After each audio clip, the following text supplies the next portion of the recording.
Thank you, Mr. Chairman.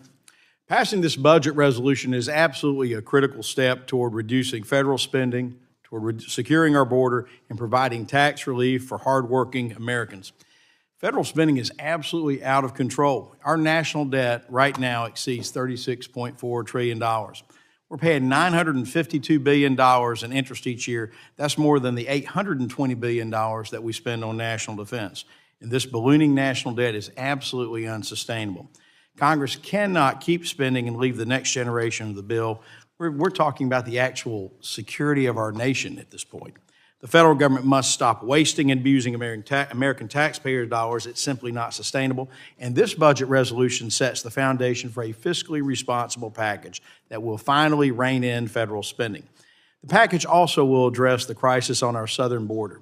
We saw in the last administration what the open border policies have done. They've essentially poured gasoline on the fire. Every state, including my home state of North Carolina, now is essentially a border state. While communities in western North Carolina that I, along with Representative Edwards, who's on the committee, were trying to rebuild after Hurricane Helene, we found that the Biden administration used FEMA resources to house illegal aliens in luxury hotels. Mind you, at the same time, they were talking about cutting off housing for Americans who live in my district who had nowhere else to go. Since late 2022, FEMA has spent over $1.4 billion of our hard-earned tax money on migrant housing, transportation, and services. And while the Biden administration turned a blind eye to the border, the flow of illicit drugs has reached an all-time high. In 2023, more than 100,000 people died of drug overdoses. This is the real cost of open borders. This budget resolution lays the groundwork to secure the border, invest in national defense, and ensure public safety. The budget also ensures that the 2017 Trump tax cuts remain.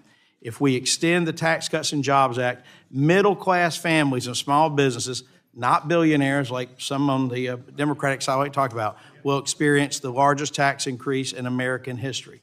This tax cut will help the middle-class working families who are doing the best they can to get by during these record high periods of inflation. So what did these things do to help? These tax cuts that went in place helped offset a lot of what would have been worse during COVID, during the excess federal inflationary period of the last 4 years, and helped keep the country from being in as worse shape than it would have been.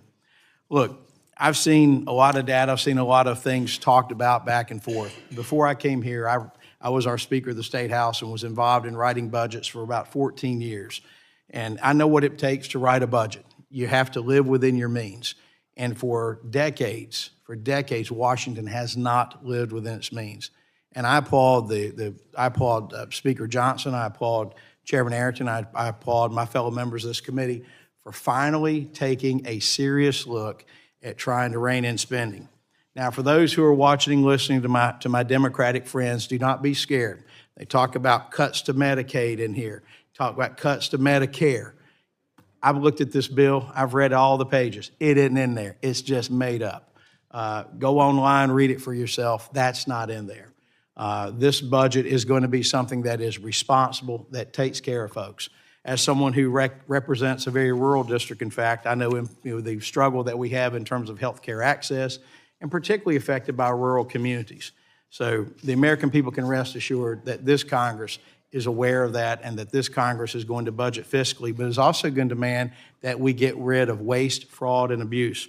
I do applaud the efforts of Elon Musk in going and coming in and working on this. I mean, think about this.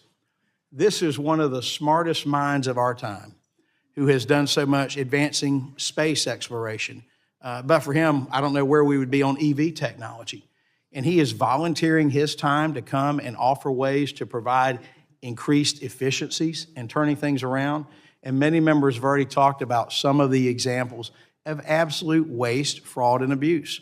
The American people want to see us get our house in order. They sent a clear mandate in this last election, and we need to get it done.